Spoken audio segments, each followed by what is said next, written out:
8 مارچ 2014 رات کے صرف چند منٹ گزرے تھے، ملیشیا کے دارالحکومت بین الاقوامی ہوائی اڈے سے ایک جدید مسافر طیارہ اڑان بھرتا ہے۔ اس میں 227 مسافر اور 12 افراد پر مشتمل عملہ سوار تھا۔ کسی کو اندازہ نہیں تھا کہ یہ پرواز صرف چند منٹ بعد دنیا کی تاریخ کا سب سے بڑا فضائی راز بن جائے گی۔ طیارے سے آخری ریڈیو پیغام آتا ہے، گڈ نائٹ ملیشین 370، اور پھر خاموشی، نہ کوئی ایمرجنسی کال، نہ کوئی مدد کی درخواست، نہ کوئی دھماکے کی آواز۔ بس چند لمحوں میں تقریباً 239 انسانوں سے بھرے ایک جدید بوئنگ 777 دنیا کے جدید ترین ریڈار سسٹم کے باوجود ایسے غائب ہو جاتا ہے جیسے وہ کبھی تھا ہی نہیں۔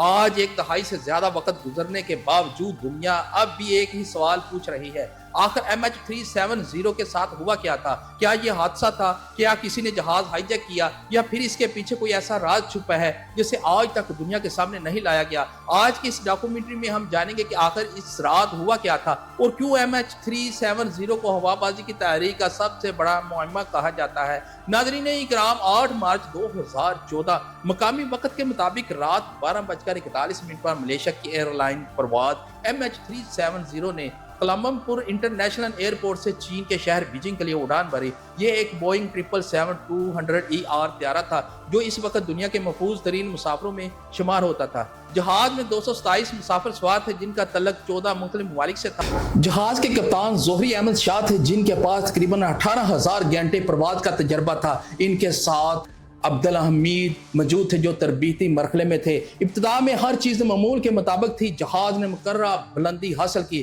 موسم صاف تھا، ایئر ٹریفک کنٹرول کے ساتھ مسلسل رابطہ قائم تھا۔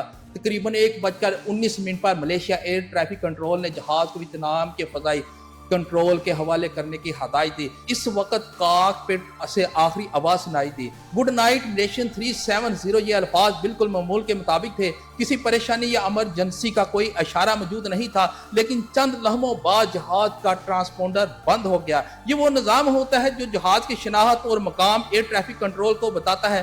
اس کے بند ہوتے ہی MH370 عام شہری ریڈار سے غائب ہو گیا۔ پہلے تو حکام نے سوچا کہ شاید کوئی تکنیکی خرابی ہوئے، لیکن حقیقت اس سے کہیں زیادہ حیران کن تھی۔ چند منٹ بعد فوجی ریڈار نے ایک نامعلوم جہاز کو اچانک اپنا راستہ بدلتے ہوئے دیکھا۔ وہ جہاز جو بیجنگ جا رہا تھا اب واپس ملیشیا کی طرف مڑ چکا تھا۔ پھر اس نے جزیرہ نما ملیشیا کو عبور کیا، اپنائے ملائکہ کی طرف پرواز کی، اور آہستہ آہستہ فوجی ریڈار سے بھی اوجھل ہو گیا۔ حیران کن بات یہ تھی کہ اس پورے دوران نہ کسی نے پائلٹ نے مدد مانگی، نہ ہائی جیکنگ کا کوئی سگنل بھیجا گیا، اور نہ ہی کسی خرابی کی اطلاع دی گئی۔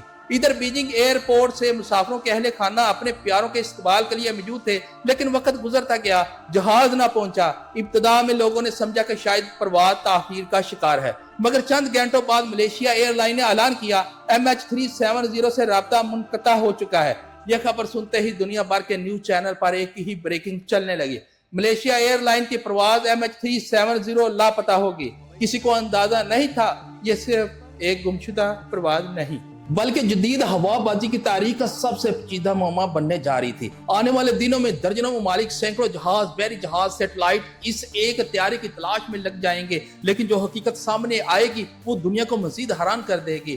MH370 وہ جہاز جو آج تک نہیں ملا۔ جہاز کے لاپتہ ہونے کے بعد چند گھنٹوں بعد ملیشیا، ویتنام، چین، تھائی لینڈ، سنگاپور، آسٹریلیا، امریکہ اور کئی دیگر ممالک نے مشترکہ سرچ آپریشن شروع کر دیا۔ ابتدا میں سب کو یقین تھا کہ طیارہ جنوبی بحر چین میں گرا ہے، کیونکہ یہی اس کا طے شدہ راستہ تھا، لیکن چند دن بعد ایک ایسی حقیقت سامنے آئی جس نے پوری تحقیقات کا رخ بدل دیا۔ برطانوی کمپنی نے اپنے سیٹلائٹ ریکارڈ کا تجزیہ کیا۔ حیرت انگیز طور پر معلوم ہوا کہ اگر جہاز کا ٹرانسپورٹر بند تھا، لیکن وہ کئی گھنٹوں تک سیٹلائٹ سے مختصر خودکار سگنلز، جنہیں ہینڈ شیک کہا جاتا ہے، بھیجتا رہا۔ ان سگنل سے اندازہ ہوا کہ MH370 تقریباً 7 گھنٹے مسلسل پرواز کرتا رہا۔ اس کے بعد تحقیقات 2 ممکنہ راستوں تک محدود ہوگی، ایک شمال کی طرف وسط ایشیا کی سمت اور دوسرا جنوب کی طرف بحرہ ہند کے انتہائی ویران علاقے کی جانب۔ مزید تجزیے کے بعد ماہرین اس نتیجے پر پہنچے کہ جہاں غالباً جنوبی بحرہ ہند میں جا کر ختم ہوا ہوگا، یہ جہاز یہ دنیا کے سب سے دور سمندری علاقوں میں سے ایک تھا۔ اب دنیا کی تاریخ کا سب سے بڑا سمندری سرچ آپریشن شروع ہوا۔ ہزاروں مربع کلومیٹر سمندر کی تہہ کو جدید سونار بوٹ، ابزوروں اور خصوصی بحری جہازوں کی مدد سے تلاش کیا گیا۔